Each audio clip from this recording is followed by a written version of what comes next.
Good news, Hyderabad ORR కి అతి చేరువలో విల్లాస్. APR projects.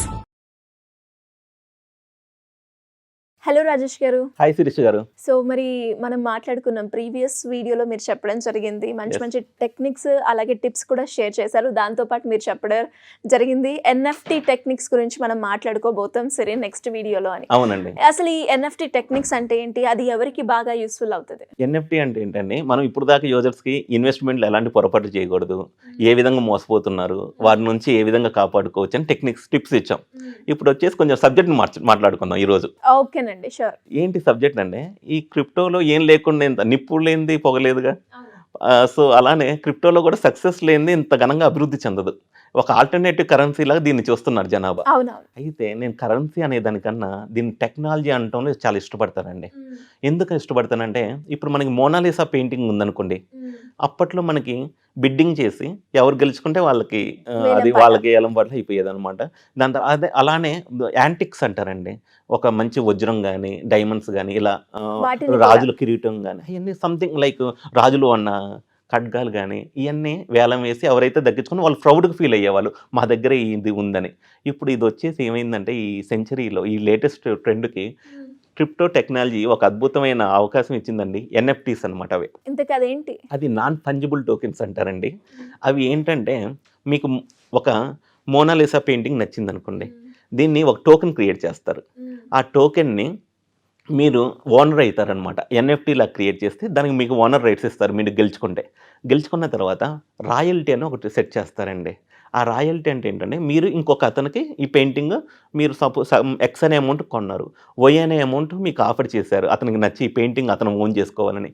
అయితే మీకు ఇక్కడ 5% రాయల్టీ ఇన్కమ్ అని ఉంటుంది అనమాట. అంటే మీ ట్రాన్సాక్షన్ జరిగినప్పుడు అతనికి నుంచి మీకు ఇన్కమ్ వచ్చేది. అలానే ఈ Y అనే అతను Z అనే పర్సన్కి మళ్ళీ ట్రాన్సాక్షన్ జరిగింది. అంటే ఈ యొక్క మోనాలిసా పెయింటింగ్ని ఆన్లైన్లో బ్లాక్ చైన్ ద్వారా ఒకరి నుంచి ఒకరికి ట్రాన్స్ఫర్ చేయొచ్చు అనమాట. ఈ NFTని ఎమ్మటే మీకు రాయల్టీ ఇన్కమ్ 2% 5% అని ఉంటుంది కదా.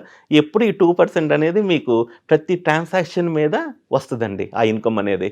సో NFTలో ఉన్న అంటే NFT అంటే ఏం లేదు, ఒక ఆర్ట్ని మనం ఒక టోకెన్ రూపంలో చేసి, అంటే ఒక కాయిన్ రూపంలో చేసి మార్కెట్లోకి రిలీజ్ చేసి ఇంకా ట్రాన్సాక్షన్ జరిగిన ప్రతిసారి ఇన్కమ్ సంపాదించుకునే అవకాశం అండి. అయితే ఈ NFTs ఫస్ట్లో అలానే వచ్చినాయండి. ఇప్పుడు ఏ విధంగా అయినాయి అంటే, ఒక రియల్ ఎస్టేట్ బిల్డింగ్ ఉంది, సపోజ్ దాని వాల్యూ 5 నుంచి 10 కోట్లండి. అది ఒకతనే స్పేర్ చేయాలంటే కొంచెం అంత ఈజీ కాదు. అయితే వీళ్ళు ఏం చేస్తారంటే, ఆ రియల్ ఎస్టేట్ బిల్డింగ్ని మన NFTలా క్రియేట్ చేస్తారనమాట. ఆ NFTలో ఒక 5 మెంబర్స్ 10 మెంబర్స్ ఆక్షన్ వేలంలాగా అంటే పార్టిసిపేట్ చేస్తారు.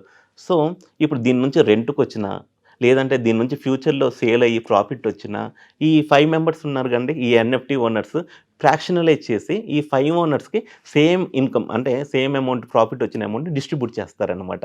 ఇది బ్లాక్ చైన్లో ఉంటుంది కాబట్టి ఎవరిని అడగక్కర్లేదనమాట. ఎంత సేల్ అయిందనో తెలిసిద్ది, ఎంత ప్రాఫిట్ వచ్చిందని తెలిసిద్ది.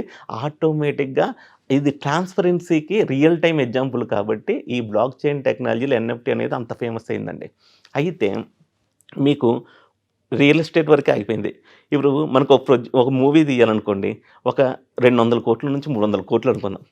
ఒక పర్సనే దాన్ని చెయ్యాలంటే కొంతమందికే సాధ్యం. అదే ఆ మూవీని ఒక NFT రూపంలో మనం ఒక ట్రైలర్ రూపంలో క్రియేట్ చేసి వదిలితే, ఆ NFTని ఒక 200-300 రూపాయలు అంటే కోట్ల రూపాయలు కలెక్ట్ చేసి పెట్టగలిగితే, ఆ ఓనర్ ఇప్పుడు ప్రొడ్యూసర్స్ ఉన్నారు కదా, ఈ ప్రొడ్యూసర్స్ ఈ NFT కొనుక్కున్న వాళ్ళందరూ ప్రొడ్యూసర్స్ అయిపోతారు. ఈ ప్రాఫిట్ షేరింగ్ కూడా మీకు బ్లాక్ చైన్లో జరిగిపోయింది. సో మనం ఎక్కడి నుంచి ఎంత ఇన్కమ్ వచ్చిందని కూడా భయపడక్కర్లేదు. అంత ట్రాన్స్పరెన్సీగా ఉంటుందండి.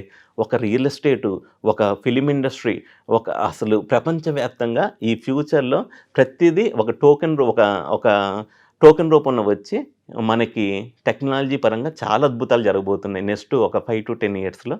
సో దీనికి మూలం వచ్చేసి ఈ బ్లాక్ చైన్ టెక్నాలజీ అండి. సో అందుకనే NFTస్కి అంత ప్రాముఖ్యత ఉంది. ఒక్కొక్క NFT అన్ని మార్కెట్లు ఇప్పుడు కొన్ని కోట్ల రూపాయలు విలువ చేస్తున్నాయి. ఫస్ట్ స్టార్టింగ్లో కొంచెం తక్కువలో ఉన్నాయి, బట్ జనాభా వాడిని డిమాండ్ పెరగడం వల్ల కొన్ని కోట్ల రూపాయలు జరుగుతున్నాయండి. అలా ఎందుకనగా చిరంజీవి ట్వీట్ చేశాడు అనుకోండి, ఫస్ట్ ట్వీట్ని NFTలా క్రియేట్ చేయొచ్చు ప్రతి చిన్నదాన్ని. అంటే ఇప్పుడు ఆ ట్వీట్ ఉంటుంది కదా, ఆ ఇమేజ్ అంటే చిరంజీవి గారి ట్విట్టర్ అకౌంట్ నుంచి అఫీషియల్ రైట్స్ తీసుకొని దాన్ని NFTలా క్రియేట్ చేసి దాన్ని మార్కెట్లో పెడితే చిరంజీవి అభిమానులు ఎవడో ఒకళ్ళు నాకు ఈ ట్వీట్ని సొంతం చేసుకోవాలి అని ఒక తాహతలాడుతూ ఉంటారు. అలానే క్రికెటర్స్ ఆడే క్యాప్స్ కానీ, దాని తర్వాత బ్యాట్లు కానీ, టీ షర్ట్లు షర్ట్స్ కానీ, కావచ్చు, అన్ని యూస్ చేస్తున్న వాళ్ళు యూజ్ పెన్. చేస్తున్న పెన్నులు ఇవన్నీ ఎన్ఎఫ్టీస్ రూపంలో రాబోతున్నాయి ఫ్యూచర్లో. ఆటోమేటిక్గా వచ్చిన కొన్ని, బట్ అవేర్నెస్ అనేది ఇంకా పెరగబోతుంది.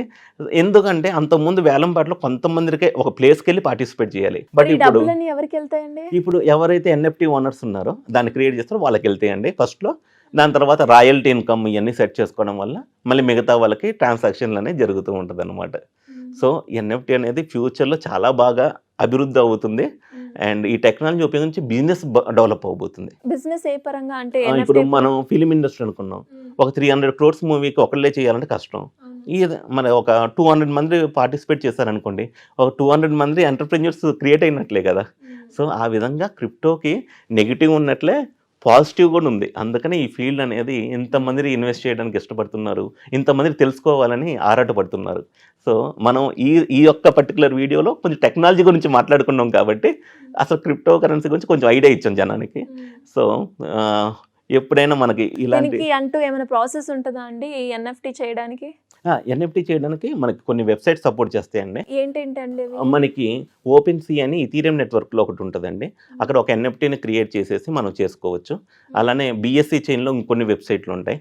అలా బెస్ట్ జెన్యూన్ ఉండాలండి. అయితే చాలామంది తెలియక కొంచెం ఫ్రాడ్ వెబ్సైట్స్ అవి కనెక్ట్ చేస్తారు. మనకి జెన్యూన్గా ఎవరైనా వాళ్ళకి ఏమైనా ఐడియా ఉంటే మన వాట్సాప్ నెంబర్ని అప్రోచ్ చేయమనండి.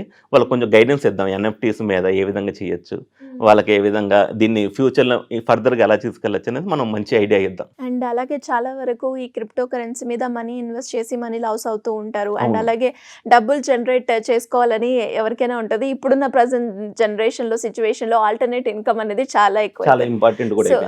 ఎస్, మరి వాళ్ళు మీ ఐడియాస్ కోసమో లేదంటే ఇలాంటి లాస్ కాకుండా ఉండడానికి మిమ్మల్ని అప్రోచ్ అవ్వాలి అంటే ఏ విధంగా అవ్వచ్చండి?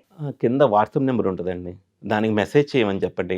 కాల్ చేస్తే నేను చాలా వరకు కొంచెం అంటే వేరు వాటిలో ఇన్వాల్వ్ అవుతాం కాబట్టి ఈజీగా ఉంటుంది. మెసేజ్ చేస్తే ఎప్పుడొకప్పుడు ఈజీగా రెస్పాండ్ అవ్వడానికి ఛాన్స్ ఉంటుంది.